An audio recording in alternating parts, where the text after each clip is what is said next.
Hello friends.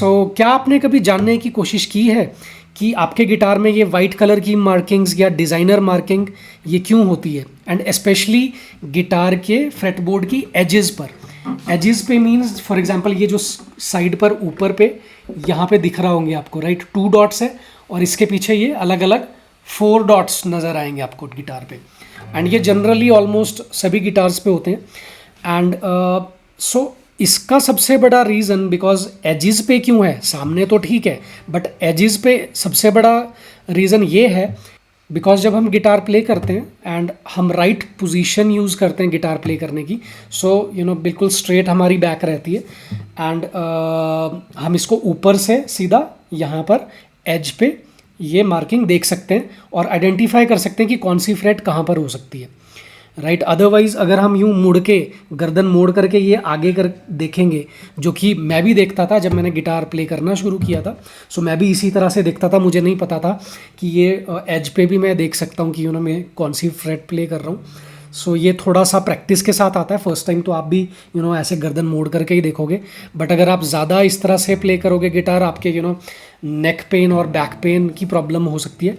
So try playing की आप straight रहें एंड आप ऊपर से ही देखें इन डॉट्स और मार्किंग्स को कि आप फिंगर प्लेसमेंट कौन सी फ्रेट पर कर रहे हो, राइट।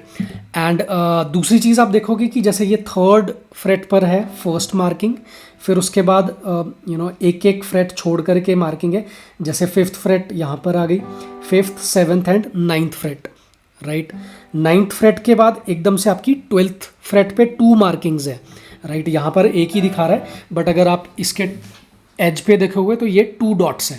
दैट मीन्स ये 12th फ्रेट शुरू हो गई है यहाँ से, राइट। 12th फ्रेट ये यहाँ से इसके बाद ऑक्टेव्स भी आपके शुरू हो जाते हैं। फॉर एग्जांपल जो आपकी 12th फ्रेट रहती है किसी भी स्ट्रिंग की, वहाँ से आपके नोट्स रिपीट करना शुरू कर देते हैं। फॉर एग्जांपल आपकी जो ई स्ट्रिंग है, जैसे 6th स्ट्रिंग या 1st स्ट्रिंग, सो ये ई नोट प्ले करती है अगर आप ओपन स्ट्रिंग्स प्ले करते हो ये दोनों। सो आपकी 12th फ्रेट से ये ई नोट दोबारा शुरू हो जाएगा, राइट। और आप देखोगे उसके एकदम बाद 2 फ्रेट्स का गैप फिर से आ गया। वो क्यों आया? बिकॉज सेम चीज़ आपकी शुरू हो जाएगी, right. For example 1st 2nd 3rd freight यहाँ पर है, उसी तरह से 1st 2nd 3rd फ्रेट की मार्किंग ये आ गई, राइट। दैट मीन्स आपका नोट दोबारा शुरू हो रहा है, ये ई है ये, राइट। ई के बाद क्या आता है? ई के बाद आपका एफ, फिर F sharp, right, and then G. So उसी तरह से जी कहाँ पे आ रहा है? यहाँ पर भी आ रहा है, राइट। ये फर्स्ट स्ट्रिंग की, राइट, आपका ओपन ई, फिर F, F sharp and G. So again आपका ये जी नोट आपका ये 3rd फ्रेट से शुरू हो रहा है। इसके बाद एक और इम्पॉर्टेंट चीज़ ये भी है कि फॉर एग्जांपल आपने ये यहाँ पर आगे क्यों है, राइट। ऊपर का तो समझ आ गया एजेस का कि मैं ऐसे करके देखूंगा एंड मेरी बैक स्ट्रेट रहेगी और मैं ऊपर से ही देख के ये गिटार प्ले कर लूँगा। सो मुझे आगे क्यों चाहिए, राइट।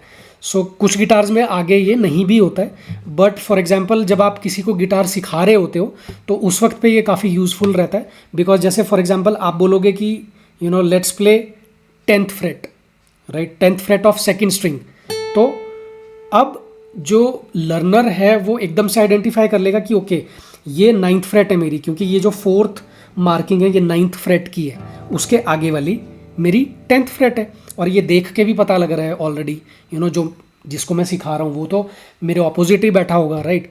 सो वहाँ से वो देख के ही पता कर लेगा कि ओके 10th फ्रेट में ये वाली प्ले कर रहा हूँ और 12th फ्रेट ये है, 15th सीधी ये आ गई, राइट, 15th फ्रेट, और उसके बाद 17th फ्रेट, राइट। सो ये हमें ईजिली अंडरस्टैंड हो जाता है कि हम कौन सी फ्रेट कौन सी स्ट्रिंग की प्ले कर रहे हैं। एंड इसके अलावा मैं कैसे इन मार्किंग्स का यूज़ करता हूँ कि ये मुझे हेल्प करती हैं मेरी जो फ्रेटबोर्ड के नोट्स हैं वो याद रखने में। फॉर एग्जांपल यहीं से मैंने याद रखा हुआ है। जैसे ये मेरी मार्किंग्स हैं, इन्हीं से मैंने याद करके रखा हुआ है कि कौन सा नोट है कहाँ पर। फॉर एग्जांपल ये जी है फर्स्ट स्ट्रिंग का, या फिर ई स्ट्रिंग का आप बोल सकते हो। ये टॉप पे भी ई स्ट्रिंग है, नीचे भी ई स्ट्रिंग है। दोनों का ये क्या हो गया? जी, फिर उसके बाद ए, राइट, और फिर बी एंड सी शार्प। ये गैप सी करके मैंने याद रखा हुआ है। फिर उसके बाद जो मेरी बी स्ट्रिंग है वो मेरी ये आ गई डी, फिर ये आ गई ई, फिर उसके बाद F sharp and G sharp, so deaf G, right, F and G is sharp, right. और उसके बाद जो ये थर्ड स्ट्रिंग है मेरी, वो मैंने इस तरह से याद रखी हुई है, जैसे ये मार्किंग पे मेरा ए शार्प एंड उसके बाद C D E, C D E, right. और उसके बाद मेरा जो डी स्ट्रिंग है, ये फोर्थ स्ट्रिंग है जो मेरी डी, सो ये एफ गैप, सो ये F G A B, right.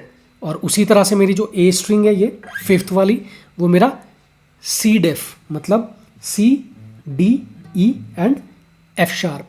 सो इस तरह से ये मैंने याद करके रखा हुआ है फ्रेट बोर्ड के notes, and this helps me to better understand कि जब मैं प्ले कर रहा हूँ तो मैं ऊपर से ही देख लूँगा कि ओके मुझे कौन सा नोट प्ले करना है। सो या that was all. So I hope it helped you, and at least आप अपनी बैक की पोजीशन और नेक की पोजीशन ऐसे करके मत रखना, because later on you may face neck pain और बैक पेन। सो बेटर है आप थोड़ी सी अपनी पोजीशन स्ट्रेट करके और फिर प्ले करोगे। ऑपर से ही देख के पता लग जाएगा इन मार्किंग्स को कि कौन सी फ्रेट मेरी कहाँ पर है, और ये सेम ही लेवल पे होती हैं ये मार्किंग्स ऊपर में भी, right. All right, so this was all. So मैं इसी तरह के वीडियोज़ शेयर करता रहूँगा, so do follow me for similar content on guitar, and thanks for your time. Thank you, take care, thanks, bye.